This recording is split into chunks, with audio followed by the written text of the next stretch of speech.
Itu awas ada Lucifer.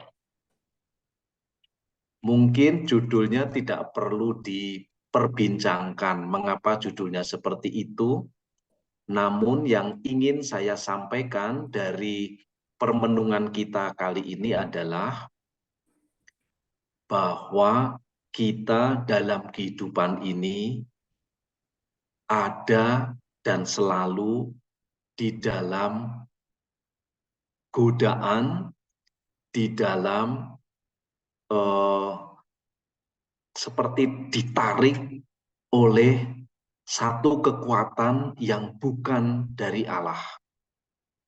Entah apapun namanya, entah itu si jahat, Lucifer, si gelap, dan lain sebagainya, nama-namanya, tetapi semua yang membuat kita ditarik jauh dari Allah. Poin itulah yang ingin saya sampaikan, karena itu benar. Minimal dalam pengalaman saya pribadi, dan mungkin juga di dalam pengalaman hidup Anda masing-masing. Oleh sebab itu, ingin menampilkan di sini beberapa dikatakan agendanya, apa yang akan saya bicarakan, yaitu berkaitan dengan kredo. Aku percaya, kita orang yang percaya memiliki kredo yang biasanya kita bacakan secara bersama-sama setelah homili. Ada kredo yang singkat, ada kredo yang panjang. Lalu nanti bisa kita lanjutkan berkaitan dengan hantu, dengan roh, dengan magic, dengan santet, dan lain sebagainya. Lalu istilah lain seperti setan, iblis, Lucifer, si jahat, si gelap, dan lain sebagainya.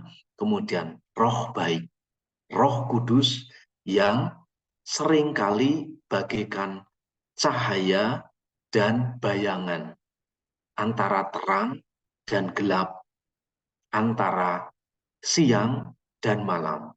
Dua hal yang terus-menerus saling seperti saling berkompetisi di dalam memperebutkan diri kita. Dan itu sebenarnya bukan dari luar, tapi ada di dalam diri kita. Dan panggilan kita sebagai seorang Kristiani yang sejati, itu poin yang terakhir. Saudari-saudaraku, sebagai seorang beriman, kita memiliki kredo yang tadi saya sampaikan, yang singkat, Syahadat Para Rasul, dan yang panjang, Syahadat Nikea Konstantinopel. Syahadat yang dirumuskan pada abad keempat di Nikea dan juga di Konstantinopel, menjadi gabungan seluruh gereja yang pada saat itu belum terpecah, namun sedang menghadapi yang namanya ajaran-ajaran yang sesat, yang heresi atau yang sesat. Dan gereja sepakat, para pimpinan gereja, untuk merumuskan iman kita, bukan menciptakan, tetapi merumuskan apa yang kita imani. Dan salah satunya pada bagian awal, kita temukan pada saat yang Syahadat yang panjang, aku percaya akan satu Allah, Bapa yang Maha Kuasa, pencipta langit dan bumi, dan segala sesuatu yang kelihatan dan tak kelihatan. Dari kredo ini, seorang beriman selayaknya memiliki cara pandang yang sama seperti yang diwariskan oleh para pendahulu kita, yaitu orang yang sadar dan percaya bahwa ada sesuatu yang kelihatan dan ada yang tidak kelihatan. Bukan berarti bahwa kita mengatakan kita harus takut pada yang tidak kelihatan, tidak. Tetapi kita sadar bahwa kita ini bukan hanya yang kelihatan, material, tetapi juga yang imaterial, yang tidak kelihatan. Dicatat di dalam kredo. Meskipun demikian, pandangan dunia, orang yang mengatakan non-iman atau scientific atau ilmu pengetahuan yang mencoba memfokuskan diri kepada yang kelihatan atau yang material saja, punya pandangan bahwa yang ada secara filosofis, secara filsafat, itu yang bisa kita bicarakan itu yang ada saja. Yang bisa diraba, yang bisa dicium, yang bisa rasakan dengan panca indera kita. Panca indera kita. Itu yang kita bicarakan. Yang tidak bisa dilihat, yang bukan indrawi, itu tidak usah dibicarakan. Bahkan mereka mengatakan itu tidak ada. Hanya reka-reka, khayalan, ilusi orang-orang yang tidak rasional. Maka yang namanya jiwa, lalu roh, dan badan itu tidak diakui sebagai satu kesatuan. Yang difokuskan itu hanya tubuh, dan istilah yang kita sukai, dan itu benar, saya tidak mengkritik dan menyalahkan, psike, kejiwaannya. Tetapi tentang roh yang rohani itu diabaikan. Padahal itu nyata. Ada panca indera, ada yang orang sering kita dengar punya indera keenam. Nah ini poin itu yang ingin kita bukan terima semena-mena atau serta-merta, tetapi kita sadari bahwa hal itu ada. Oleh sebab itu, percaya atau tidak percaya, kita sering menemukan, mendengar, atau melihat hal-hal yang ajaib, yang di luar nalar, yang tak terpahami, yang tidak bisa dijelaskan dengan kata-kata. Ada penampakan, ada penglihatan. Saya bedakan karena penglihatan dan penampakan itu berbeda. Penampakan itu sesuatu yang nampak, muncul. Penglihatan itu kita yang melihat sesuatu. Pendengaran, naluri, rasa, feeling, dan aneka kejadian yang sulit dipahami. Saya berikan satu contoh. Saya berlima dalam keluarga. Kakak saya, salah satu dari kakak saya, pada saat itu, pada jam yang sama, ketika ibu kami dipanggil Tuhan, kakak saya yang biasanya mematikan HP supaya bisa tidur nyenyak, tidak ada yang mengganggu, dia sudah tidur lebih awal. Tapi pada jam yang sama, seperti ada dorongan, ada feeling, ada sesuatu naluri yang memaksa dia bangun dan membuka HP. Dan itu benar-benar terjadi. Begitu HP dibuka, berderet-deret panggilan dari keluarga yang mengatakan ibu sudah dipanggil Tuhan. Itu kok bisa terjadi? Pertanyaannya. Ini sulit dipahami, tapi itu terjadi sungguh-sungguh. Maka ini yang saya sampaikan.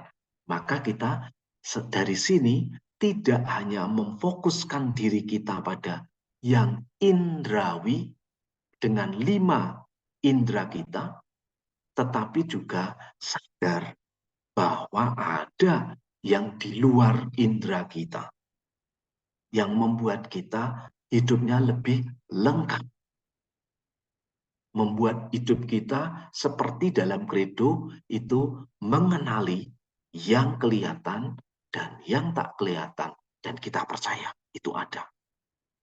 Itu. Kemudian saya ingin menyampaikan dari Santo Anselmus dari Canterbury. Dia menggunakan istilah bahasa Latin sekian abad kesekian, abad ke-12, seorang yang luar biasa, Dominikan, Fides Querens Intellectum. iman mencari penalaran. Ini yang ingin saya garis bawahi. Saudari-saudaraku, iman kita itu bukan iman yang buta. Pokoknya begitu. Kalau mempertanyakan dosa, kitab suci itu datang dari Tuhan, sabda Tuhan. Jangan dipertanyakan, kalau mempertanyakan, kamu namanya menghujat Allah. Tidak begitu. Iman kita adalah iman yang mencari pengertian. Supaya kita tidak menjadi orang yang kerdil, atau bahasa yang sering kita dengar, kita menjadi pribadi yang, mohon maaf, fanatik, buta imannya. Pokoknya begitu, lalu dibela-belain seolah-olah Allah itu membutuhkan kita untuk membela dia. Padahal Allah itu tetap Allah. Tidak usah dibela-bela. Kan? Lalu juga bahaya berikutnya, otak kita menjadi kerdil. Menyimpulkan hal yang di luar jangkauan nalar dengan ilmu misalnya. Ada yang kita dengar kadangkala para intelektual itu saking pinternya, saking seriusnya membuat penelitian, bahkan ada yang sampai menimbang orang yang masih hidup dan orang yang sudah meninggal. Beratnya sama. Jadi kesimpulannya yang namanya jiwa itu tidak ada, wong nyatanya sama kok orang meninggal dan orang masih hidup. Nah, itu sebenarnya itu tidak boleh seperti itu. Di luar jangkauan dia. Dia hanya pada level badani. Tidak boleh kemampuan badaninya itu membuat kesimpulan pada sesuatu yang dia sendiri tidak bisa pegang, yaitu yang non-indrawi. Itu namanya otak kerdil. Jadi membuat semena-mena keputusan akan sesuatu yang dia sendiri sebenarnya tidak bisa menjangkau. Gitu. Kalau tidak bisa menjangkau, ya jangan dong langsung membuat keputusan itu tidak ada. Allah tidak ada. Omong kosong. Ya jangan begitu. Karena ada yang namanya iman. Termasuk juga kalau dikejar terus orang-orang yang demikian itu, yang tidak mempercayai Tuhan atau mempercayai hal yang tidak kelihatan karena menggunakan penalaran saintifik ataupun intelektual, itu sebenarnya dikejar terus, nanti akan bertanya, Anda pernah jatuh cinta nggak? Gitu kan? Misalnya dia mengatakan pernah, bagaimana Anda bisa tahu bahwa orang yang Anda jatuhi cinta itu dia juga mencintai Anda? Kan hanya bisa melihat simbol-simbolnya atau simptom-simptomnya. Tetapi apakah dia sampai mengerti pikirannya, sampai dia mengerti isi hatinya? Tidak mudah. Lalu jangan lalu disimpulkan, oh dia tidak mencintaiku, karena aku tidak bisa mengerti segala-galanya tentang dia. Jangan terlalu kerdil. Maka ini poin yang paling juga sangat penting adalah fides querens intellectum. Iman kita terus mencari penalaran. Banyak baca buku, banyak mencari tahu supaya iman kita menjadi lebih kokoh. Dan jangan dibalik, tahu supaya percaya. Itu mungkin bisa terjadi, tetapi itu bukan yang dimaksudkan. Justru aku percaya supaya aku bisa lebih mengerti. Aku percaya akan Tuhan, maka dengan demikian aku terus mencari hal ikhwal tentang Tuhan, hal ikhwal tentang indahnya berdoa, tentang nikmatnya memejamkan mata, hening, merasakan kehadirannya. Ini sebuah pengalaman yang membuat aku lebih beriman lagi. Maka dipertajam lagi apa yang sudah kita imani. Tidak berhenti pada pokoknya aku percaya, pokoknya begitu. Tidak usah mempertanyakan lagi. Tidak begitu. Ini yang paling penting. Kemudian, dari saudaraku, jangan lupa bahwa dalam kehidupan kita, kita harus, kalau boleh saya katakan harus, mungkin bisa mengatakan alangkah baiknya kita sadar daripada dikatakan haus. bahwa kita ini terbatas sesungguhnya. Meskipun tidak semua orang mengakui itu. Kita sebenarnya mesti sadar bahwa lebih banyak yang tidak kelihatan, tidak kita ketahui, tidak kita jangkau, daripada yang kita ketahui dan kita jangkau. Sudahlah, hal yang kelihatan saja. Adalah tidak mungkin bagi kita semua untuk bisa mengetahui segala-galanya. Itu sudah menjadi satu bukti bahwa kita ini terbatas. Apalagi kalau masih dilanjutkan dengan isi hati, isi pikiran, itu gerak-gerik, itu tidak bisa diketahui dengan mudah. Maka sebenarnya kalau kita mulai dengan satu keyakinan bahwa kita ini terbatas, banyak yang tidak bisa kita ketahui, banyak yang tidak bisa kita lihat, ini membuat kita jadi rendah hati. Meskipun tetap ada yang merasa diri pandai dan tahu segala-galanya, merasa diri kuat dan seolah-olah tak akan lemah dan punah, atau malah yang merasa diri mampu melakukan apapun yang dia maui. Menurut saya, justru ini yang namanya ilusi. Yang namanya ilusi adalah orang yang merasa diri pandai, kuat, mampu, segala-galanya bisa. Itu ilusi. Tetapi keberadaan Allah, keberadaan yang tidak kelihatan, itu bukan ilusi. Karena ada indera yang lain yang membuat kita bisa mengenali kehadirannya. Nah, godaan atau dosa pertama atau kejatuhan yang pertama, ini saya sejajarkan.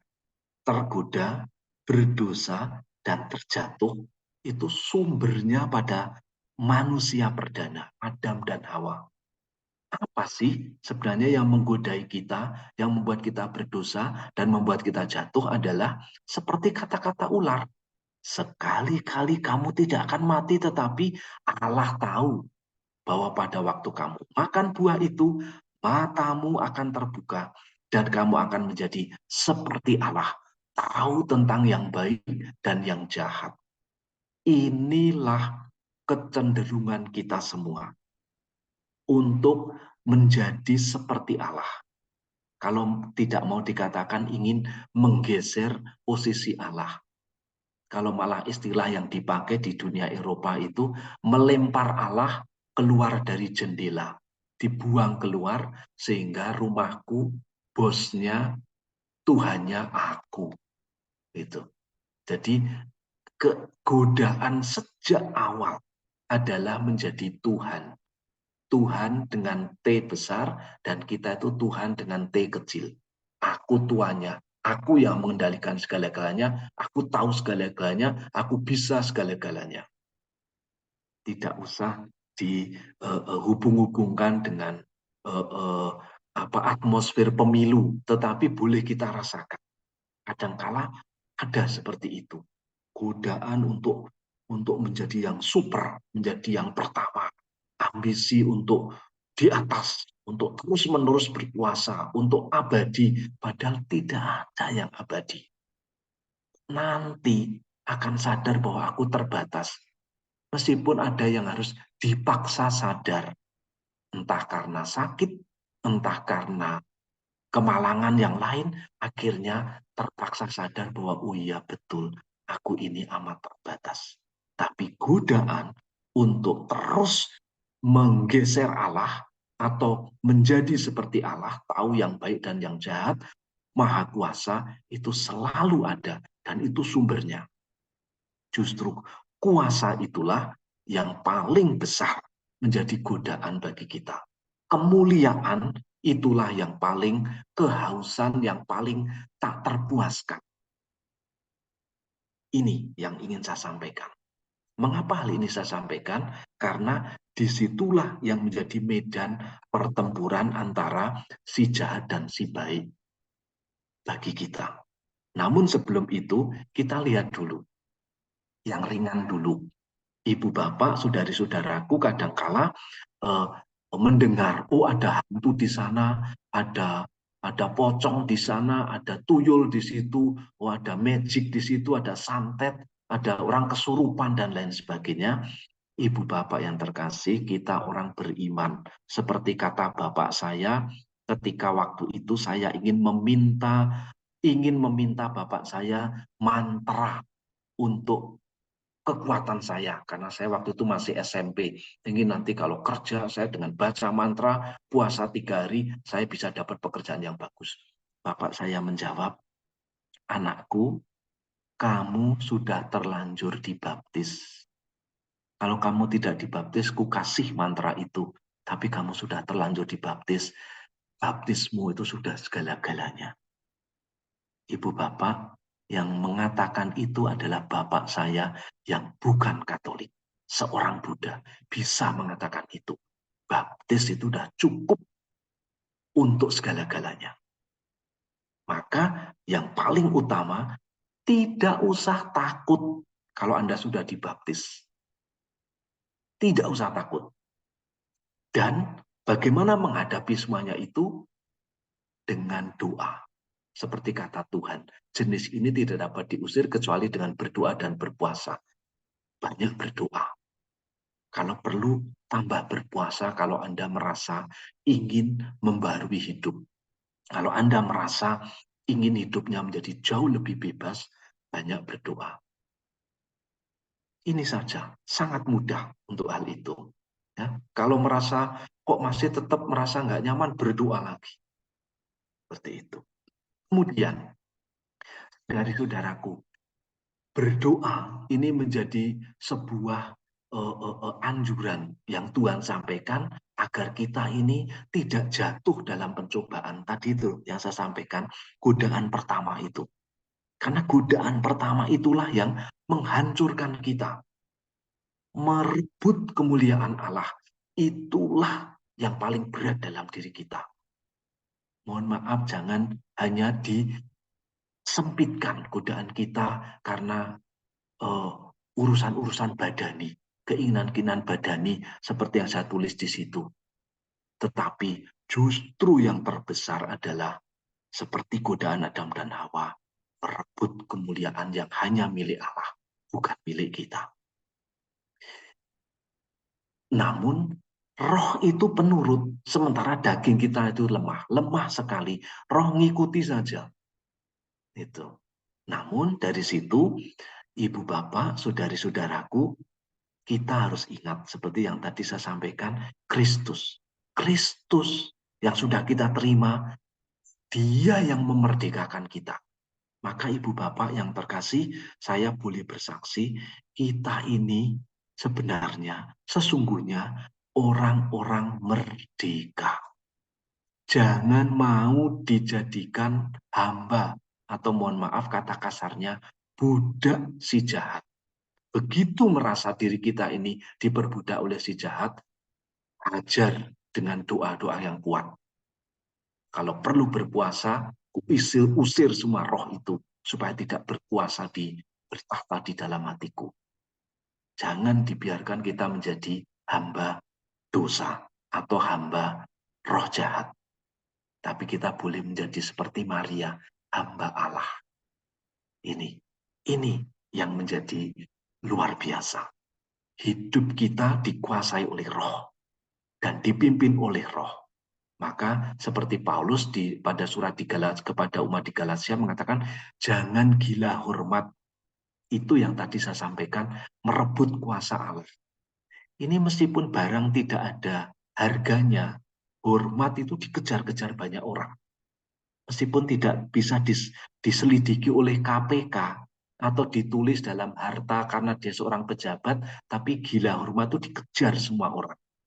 Bahkan bisa mengorbankan segala-galanya. Bahkan bisa menantang dan mendengki yang lain karena dia gila hormat.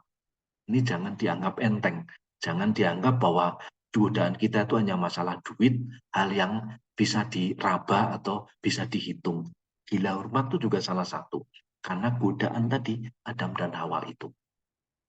Oleh sebab itu, saudari-saudaraku, saya sampaikan tadi, kehidupan kita ini menjadi lahan pertempuran antara roh jahat dan roh baik. maka saya katakan awas, ada Lucifer, ada si jahat, ada si setan, ada si iblis.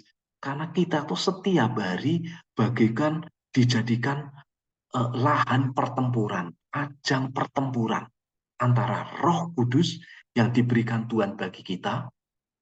Sebelum dia naik ke surga, dia memberikan Roh Kudus, menghembusi kita semua dengan Roh Kudus. Jadi Roh Kudus ini justru yang menemani kita, membawa kita pada kebenaran, menunjukkan apa yang harus kita lakukan, dan menuntun kita sampai pada perjumpaan kita dengan Allah dari muka ke muka. Roh Kudus itu. Tapi si jahat itu, si gelap itu terus menghantam kita. Entah dengan pikiran yang buruk, entah dengan perkataan, entah dengan perbuatan, atau juga dengan kelalaian. Kelalaian itu artinya hal yang mestinya kita lakukan, tidak kita lakukan. Atau mengatakan, udah nggak usah lah, aku nggak punya waktu, aku nggak mau deh. Gitu kan. Seperti itu, apa namanya, orang Farisi. Maaf, orang Farisi. Orang, ya salahnya orang Farisi. Uh, uh, uh, orang dalam perjalanan, orang di Samaria, orang yang dalam perjalanan, yang penyamun, yang akhirnya diselamatkan orang Samaria itu. Nah, yang lain tuh melalaikan, itu doa kelalaian. Hal yang baik tidak dilakukan. Ini pertempuran kita setiap hari dalam diri kita ini. Tidak usah cari di luar. Maka sebenarnya tidak usah takut. Roh itu tidak di luar kita, ada di dalam diri kita. Begitu. Maka kita ingin mengenali kata-kata yang disampaikan dalam surat Yohanes bab 3 ayat 6 sampai 10. Bahwa kita semua ini adalah anak-anak Allah.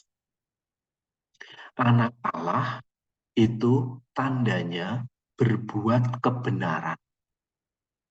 Mencari terus yang benar. Maka sebenarnya gampang sekali.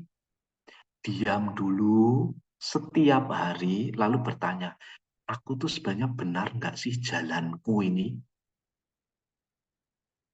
Mungkin Anda mengatakan, ya karena aku perlu ya sudah namanya manusia, aku juga manusia, ini benar. Coba dibiarkan roh mengusik hati kita. Kalau hati kita mengatakan, sebenarnya kamu tidak benar, kamu mesti berubah. Nah ini tandanya bahwa kita anak Allah. Dan lebih mengasihi sesama. Tidak mungkin kita mengatakan mengasihi Tuhan tapi tidak mengasihi sesama. Meskipun kadang kita lalai menunjukkannya. Seperti tadi gambar itu, orang Samaria yang baik hati yang saya sampaikan sebagai gambaran. Siapapun kita adalah anak-anak Allah. Mendapatkan baptisan yang sama, mendapatkan perisai yang sama, mendapatkan baju zirah yang sama, itu bahasa Santo Paulus, perlindungan yang sama, nggak usah takut.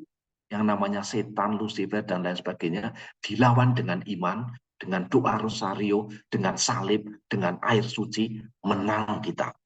Tapi jangan sombong, karena kalau sombong artinya kita mencuri kemuliaan Allah.